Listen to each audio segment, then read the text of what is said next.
Well, good evening. We're here at the Hawthorne Virtual Green Fair. Tonight, we're going to be talking about plug-in stations, which is electric vehicle charging stations by Plug-in. Nick Galetta is going to be here giving us a presentation, and I just want to welcome everyone. This is our 7th event. We have a couple more coming up. Next week, March 23rd, we have recycling program, Hawthorne, Lyme disease, March 30th, and rounding out is our virtual bird walk on April 6th. Look forward to seeing everyone. Hopefully everyone will enjoy tonight's program. Thank you. Go ahead, Nick. Thank you. Hi, my name is Nick Dattilo. I'm with Plug-in Stations. Just going to jump right into the slide. So today we'll be going over just a little background about our company, Plug-in Stations. Some current news that's going on with EV charging. We'll get into EV charging stations and then some rebates and incentives that are in New Jersey. So the company that I work for, Plug-in Stations, founded in 2011. We're located in like Albany, the capital region of New York, Long Island, and Florida. And we cover all of the Northeast and we go down to Florida. We specialize in the sales, installation, and servicing of EV charging equipment. And we like to offer turnkey services. So that's the electrical work and the sale of the stations.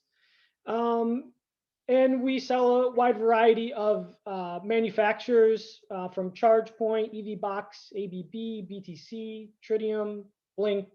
The list goes on and on. As of recently, we hit our 1,000th port for ChargePoint, and we've done many more ports for other charging manufacturers. So we're very experienced in EV charging. So by 2040, they say over half of the vehicles on the road will be electric vehicles. There's a lot of stats and articles that are just showing the great leaps that EVs are taking. Sorry.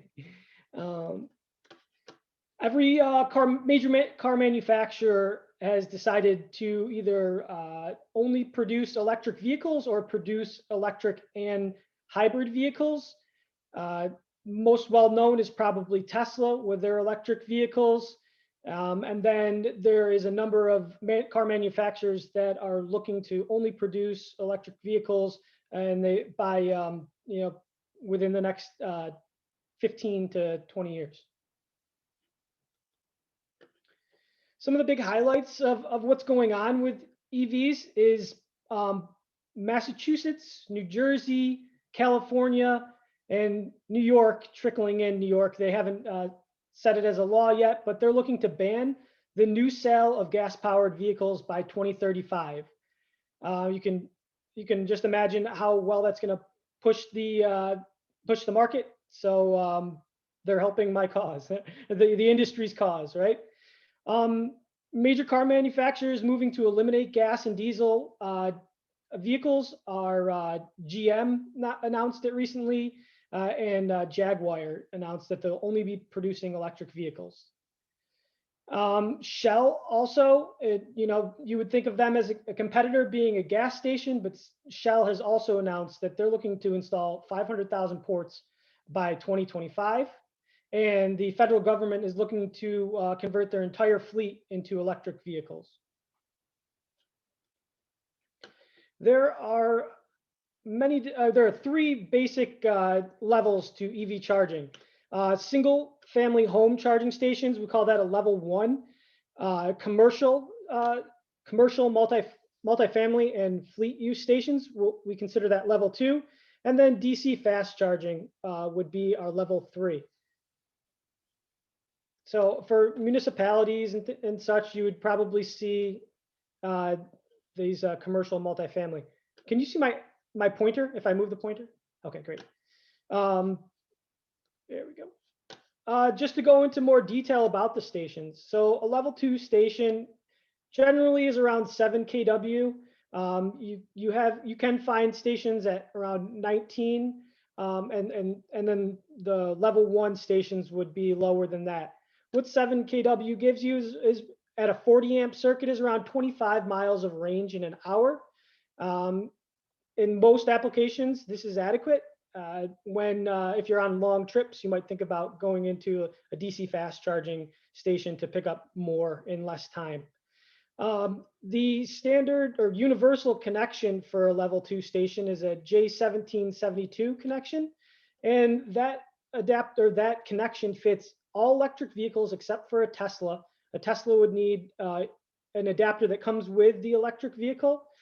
So pretty much everyone can charge on these level 2 stations. Level 3 stations. Now these are the larger stations that you'll see at service stations or along throughways or major corridors. These are meant to give you a large amount of power or charge in a short period of time.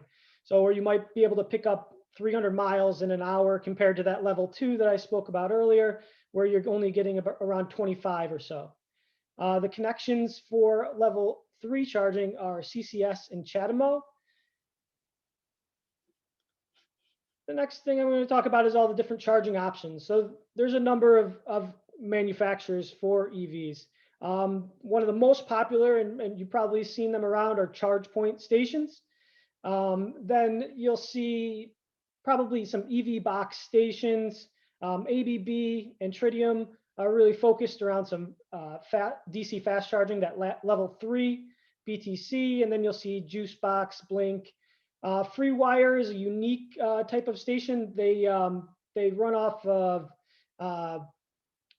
remote charging. So not only do they have the level 3 station, but also what they're able to do is they have a battery bank, so that if power goes down, they're still able to charge you, charge your vehicle. And they also have an option where you could, it's like almost like a big generator where they have it on wheels, and you could bring that charger into a parking lot and charge vehicles remotely. So not remotely, but without being hardwired into the grid.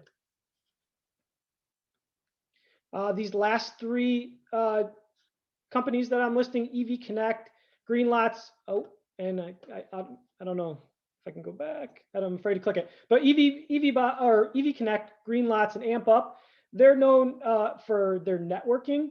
So some of the level 2 stations and also level 3, they run off of a network. And so what the network does is allows you to set up pricing rules, different user groups, and it's all the fun bells and whistles.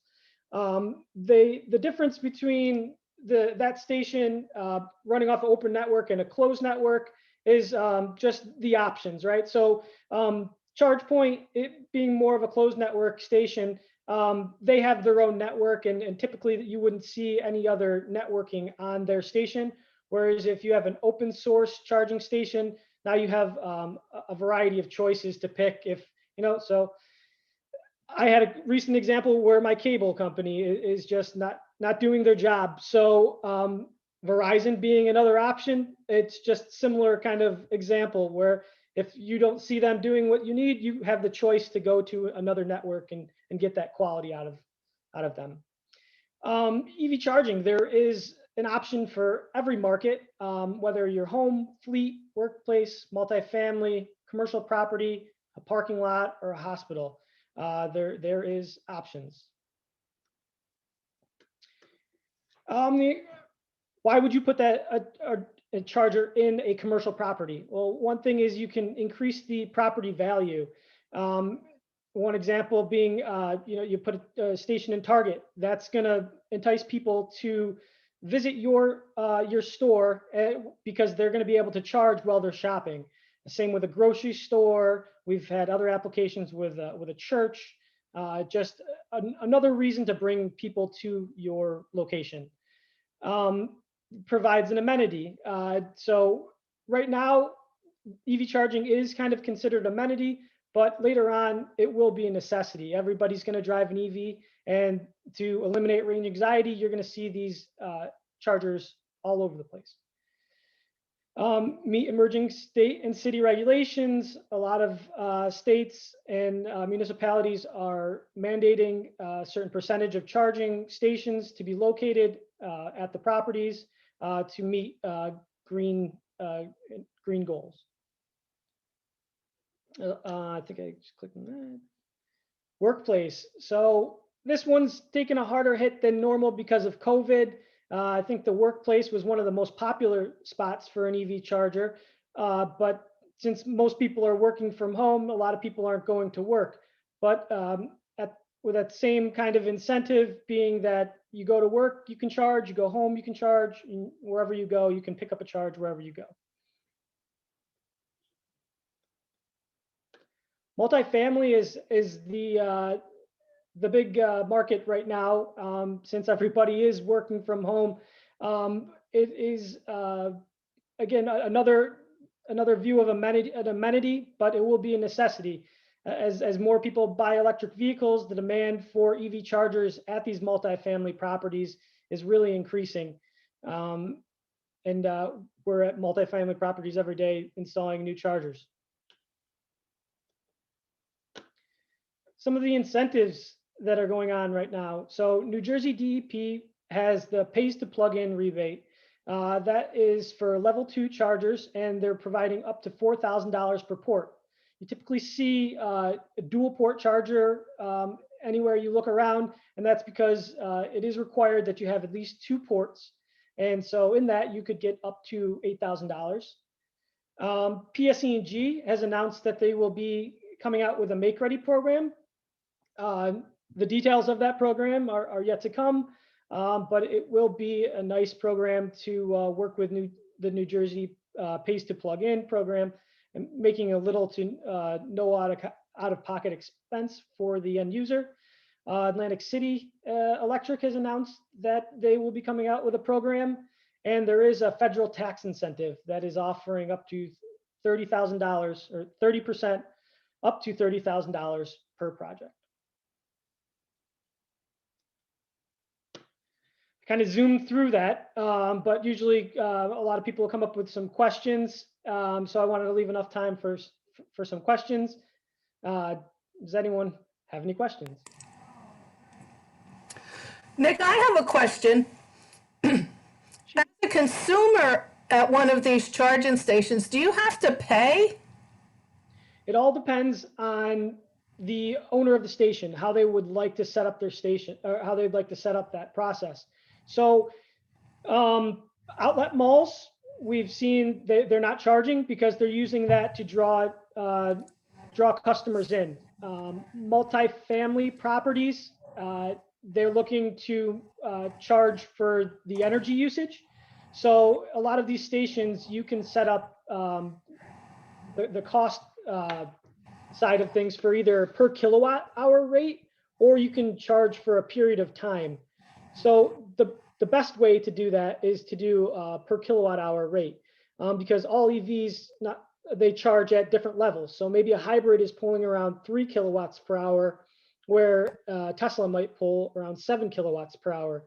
So if you use the example of like 20 cents per kilowatt hour, you could imagine that the hybrid is only consuming 60 cents worth of power, whereas that Tesla is drawing around $1.40 per hour. So yes, there is most cases a fee for charging. I have seen some municipalities offer like a grace period where the first hour is free, and then they get into some type of rate. And you can also have a hybrid example of charging, where maybe the first few hours are a specific rate, and then to entice people to move along and get everyone their fair share of the ability to charge, they might increase the rate as time goes through. Thank you. You're welcome. Nick, so with the increase of EV vehicles over the future, for us residential, what do you recommend for our houses? I wouldn't expect something so elaborate as the ones that we're talking about, that's out more commercial and retail and, municipal parking lots. So what do you see happening at the residential level, because people are going to be buying EVs? Sure. So at the residential level, you're going to go with a level 1 station. And that's not going to really, it's not going to affect your speed so much because you could upsize the amperage to whatever that station can handle. The PSE&G on Long Island, they offered a $500 rebate for a level 1 station, and they usually go for around $700. So in the single family homes would be a level 1 station is what we would recommend, because you don't need that robust station. You really just need one plug, and you're not going to charge yourself. So the networking isn't really applicable in that setting. Thank you. Does anybody else have any questions for Nick? I got a quick question, if that's okay. Go ahead. Hey, Nick, for residential, what would be the cost for a resident to set something like this up?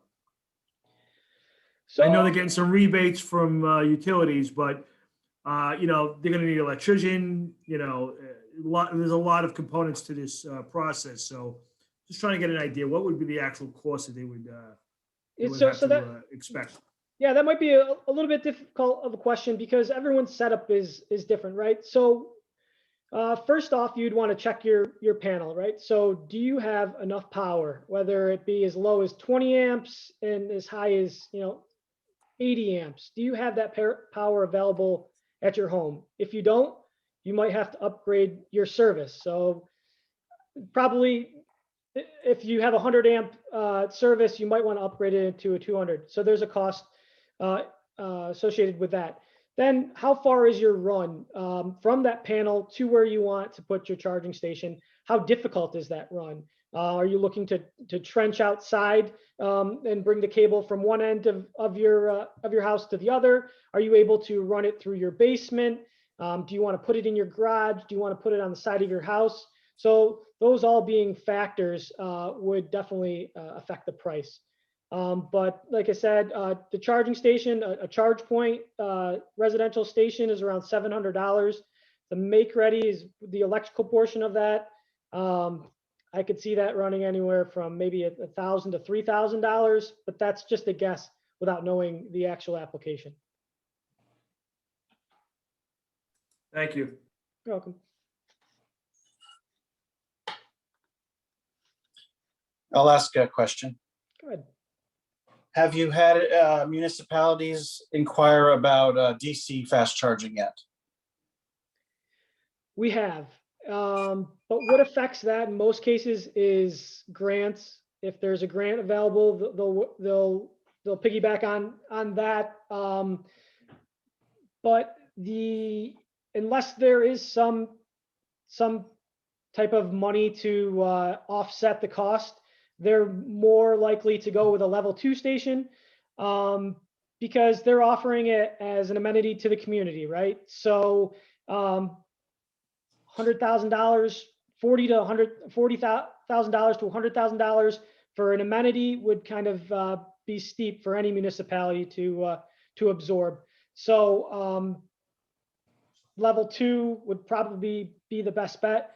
I know that New Jersey did have a DC fast charging program available at one point, and it was available to locations that were near low-income areas, off of major corridors, and public. So it's not that they haven't looked at it or they shouldn't look into DC fast charging. It's just, it's a big expense. So I think that's what's really slowed down municipalities getting into DC fast charging. Thank you. You're welcome.